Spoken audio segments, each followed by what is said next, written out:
পর্ব ৪ চার ধর্ম সিরিজ।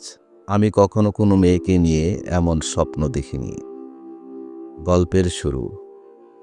সন্ধ্যা পেরিয়ে গেছে, আকাশে আজ চাঁদ নেই, তবে আলো আছে। একটা ঘরের জানালা দিয়ে বাইরে পড়ছে নরম হলুদ রঙের দীপ্তি। পাকুড় গাছের পাতা এখনো ঝরে না, কিন্তু সেই গাছের নিচে আর ৫ জন বসে না এখন, কারণ গল্পটা এখন নতুন দিকে বাঁক নিয়েছে। ৪ জন বন্ধুর সে আলোচনার দিনগুলো বদলে গেছে এক আলোর দিকে। সেই আলো এখন একটাই ঘরের ভেতরে। রাফি আর মায়া এখন একসঙ্গে। বিয়ে হয়ে গেছে অল্প কয়েকদিন হলো। নীরব ঘরে এখন নতুন শব্দ শোনা যায়। জল গরম করার আওয়াজ, একটি চায়ের কাপে বুদবুদ ফোটার শব্দ, আর মাঝে মাঝে একটা মৃদু হাসির আলাপ। আজ রাতে দুজনেই বারান্দায় বসে আছে। হালকা হাওয়া, কিন্তু মনটা যেন খুব কাছে, একদম পাশে। রাফি টকটকে চায়ের কাপ হাতে নিয়ে ধীরে বলে, তুমি জানো, আমার জীবনে কোনো কিছুরই নিশ্চিত উত্তর ছিল না, কিন্তু তুমি ছিলে একমাত্র যাকে দেখে মনে হয়েছে শুধু ভরসা করলেই চলা যায়। মায়া হাসে। সে নিজের কাপটা মুঠো করে ধরে আছে। আমি নিজেও অনেক প্রশ্নের উত্তর খুঁজে পাইনি রাফি, কিন্তু তোমার পাশে বসে থাকতে থাকতে বুঝি, সব উত্তর না জানলেও যদি মন সঁপে দেওয়া যায়, তবে পথ নিজেই খুলে যায়। রাফি একটু থেমে বলে, তুমি কি জানো, আমি কখনো কোনো মেয়েকে নিয়ে কোনো স্বপ্ন দেখিনি, কিন্তু তোমাকে নিয়ে আমার প্রথম স্বপ্নটা ছিল। তুমি হাঁটছিলে চুপচাপ একা, আমি পেছন পেছন যাচ্ছিলাম, কিন্তু তুমি কোনোদিন পিছে ফিরে তাকাওনি। তবু আমি হাঁটতেই থেকেছি। মায়া চোখ নিচু করে। তুমি কি জানো, সেই হাঁটাই ছিল ঈমান।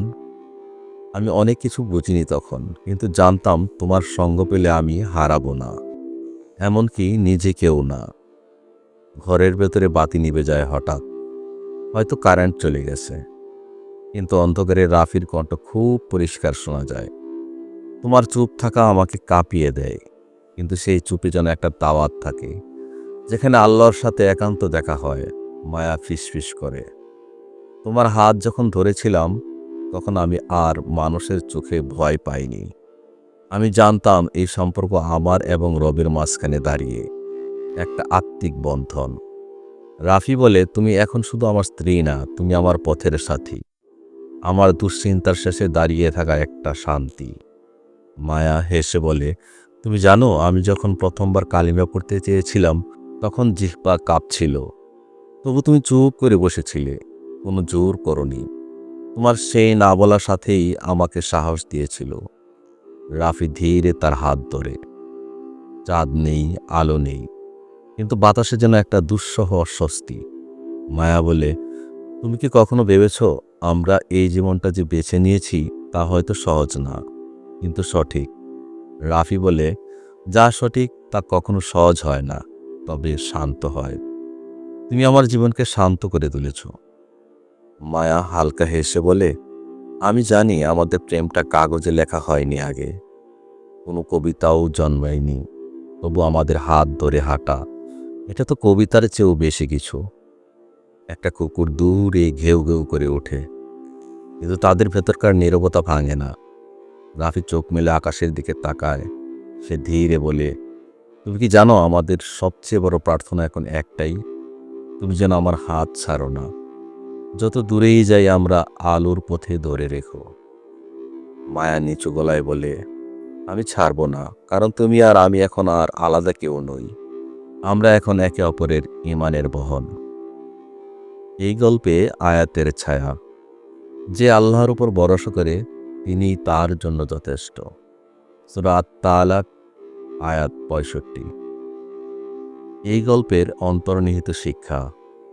এই পর্বের গল্পটি দেখায় কিভাবে একটি সম্পর্ক শুধুমাত্র ভালোবাসার নয়, বরং বিশ্বাস, সহানুভূতি ও আধ্যাত্মিকতার উপর দাঁড়িয়ে থাকতে পারে। রাফি ও মায়ার সম্পর্ক আমাদের শেখায়, প্রেম যদি আমাদের উপর ভর করে, তবে তা হয়ে ওঠে আল্লাহর পথের সহযাত্রা। একে অপরের চুপ থাকা, সাহস না জোর করে দেওয়া, বরং পাশে চুপচাপ দাঁড়িয়ে থাকা, এসবই গভীর ভালোবাসার নিঃশব্দ শিক্ষা, যা মানুষকে আলোর পথে এগিয়ে নেয়। এই গল্পে সালাত মানে এই গল্পের ভাষায় সালাত মানে শুধু কিছু নিয়ম মেনে নামাজ পড়া নয়, বরং তা এমন এক সম্পর্ক যেখানে আত্মা আল্লাহর দিকে ধীরে ধীরে হাঁটে, কাপা কণ্ঠেও ভরসা খুঁজে, নিঃশব্দে আশ্রয় পায়। রাফি মায়ার কথোপকথনের মধ্য দিয়ে বোঝা যায় সালাত মানে নিজেকে আল্লাহর হাতে সমর্পণ করা, আর ভালোবাসা যদি সেই পথের সাথী হয় তবে তা ইবাদতের মতোই পবিত্র। পরবর্তী পর্বে আসছে, মায়া বলেছিল তোমাকে ভালোবাসার পর নিজেকে চিনতে শিখেছি। সম্মানিত দর্শক, আগামী পর্বে মানবতার প্রেমের গভীরে উঠে আসবে আত্মপরিচয়ের প্রশ্ন। বিশ্বাস কি জন্ম নেয় নিজ থেকে, নাকি অন্য একজনের অনন্ত প্রেম আমাদের বিশ্বাস শেখায়? জানতে হলে মহাকালের সঙ্গী চ্যানেলের সঙ্গেই থাকুন। পর্ব 5 আসছে শীঘ্রই। সম্মানিত দর্শক, আজকের গল্পে ব্যবহৃত পবিত্র কোরআনের বিভিন্ন আয়াত হতে আমরা অনেক কিছুই জানলাম, কিন্তু জানা মানেই শেষ নয়, মানাও জরুরি। সত্য জেনেও অবহেলা করলে একসময় হৃদয় অন্ধ হয়ে যায়। আপনার প্রিয়জনকে এই ভিডিওটি পাঠান, যারা হয়তো সত্য জানে তবু দেরি করে মানতে। কমেন্টে জানান আপনার অনুভূতি কেমন ছিল। সাবস্ক্রাইব করুন মহাকালের সঙ্গী চ্যানেল, যেখানে কোরআনের আলো আপনাকে পথ দেখাবে গল্পে গল্পে। আল্লাহ আমাদের সকলকে সত্য জানার পর সেটা মানার তৌফিক দিন। আমিন। দেখা হবে পরবর্তী পর্বে পবিত্র কোরআনের আয়াতভিত্তিক শিক্ষামূলক গল্প নিয়ে, ইনশাআল্লাহ। সেই পর্যন্ত এই পর্ব থেকে আজকের মতো বিদায় নিচ্ছি। সংকলক আমি সহজ কবি। সকলের জন্য রইল আন্তরিক দোয়া ও ভালোবাসা। মহাকালের সঙ্গী হওয়ার জন্য বিনীত আরজ রেখে বিদায় নিচ্ছি। সবাই ভালো থাকবেন। আল্লাহ হাফেজ।